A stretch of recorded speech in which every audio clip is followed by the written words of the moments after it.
Another week is upon us, and it's time to really start planning for excellence in the next round of speeches. As you've read, part of the public speaking process involves sculpting a message that builds upon rhetorical appeals of ethos, logos, and pathos.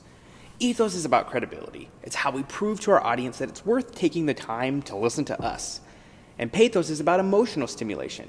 We motivate our audience towards action by using carefully planned speech patterns and language. We want them to feel something. But today, we're here to talk about logos. Logos is an appeal to logic. It's the means by which we further enhance our ethos. We show our credentials by harnessing our research power. By now, you know that the university provides a variety of resources for you to help ensure you have access to all the things you need to help build that scholarly argument. Remember that the university library system, along with other outside mechanisms such as Google Scholar, are the best places to go to get research.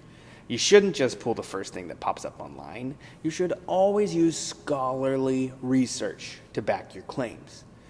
But where a lot of students fall short is not in finding that research, but in citing it. When we write, we've got several citation systems to help us. APA, MLA, Chicago. Here at the university, we often use APA citation style, and it's something you're probably familiar with. But you can't really cite an APA in a speech. APA is a written citation style, so what do you do? Well, when speaking, you must convey to your audience that you have done the necessary level of research. They might not have access to your outline like I do. So, how will you convey this? Through verbal citations of your information. Remember, anytime you pull information from somewhere else, you must cite it. If it isn't firsthand knowledge, you have a responsibility to give credit where credit is due.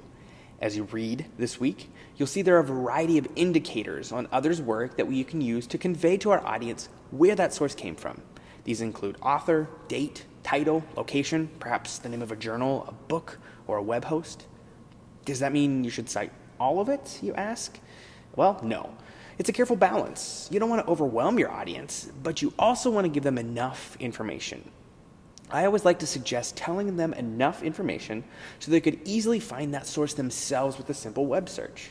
In general, this means citing 2 to 3 key pieces of information, such as the author, always important, the title of the article, also always important in case that author has written a lot of articles, which is common among researchers, and the place, like the name of the book or the journal.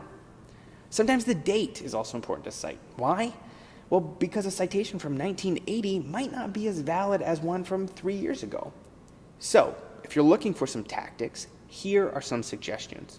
When you're citing a journal article, one of the most common citation forms in a speech, you should always provide the title, author, and date.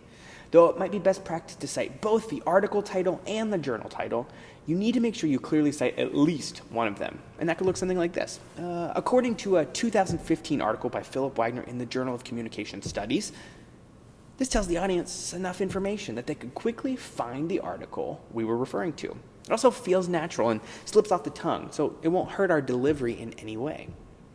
When citing a book, you should always include the author or authors and the book title, such as, according to Speaking for Dummies, a book written by Dr. Philip Wagner in 2017. Now, here I added a little bit more than was necessary, but still it felt natural and gives all the necessary information. When citing a website or another type of source, you might not have access to all the information you'd like. In these cases, always try to give as much detail as feels possible and natural. For instance, if the author wasn't listed on a reputable online source, you could say something like, according to a post titled, "Is Speaking Really That Hard?" published on CNN.com in 2015. Here, I gave enough information to help the audience be able to easily identify that source. Now, ultimately, there is no one universally correct way of citing sources allowed, but always lead with caution. Give your audience enough information. This helps them and it helps you. It increases your credibility and shows you've done your research. It also gives the original author some credit, helping you avoid plagiarism. Now, as you sculpt your speeches in this course, be sure to cite clearly and professionally, both in your outline and in your actual speech. And be sure to practice so it feels and sounds natural.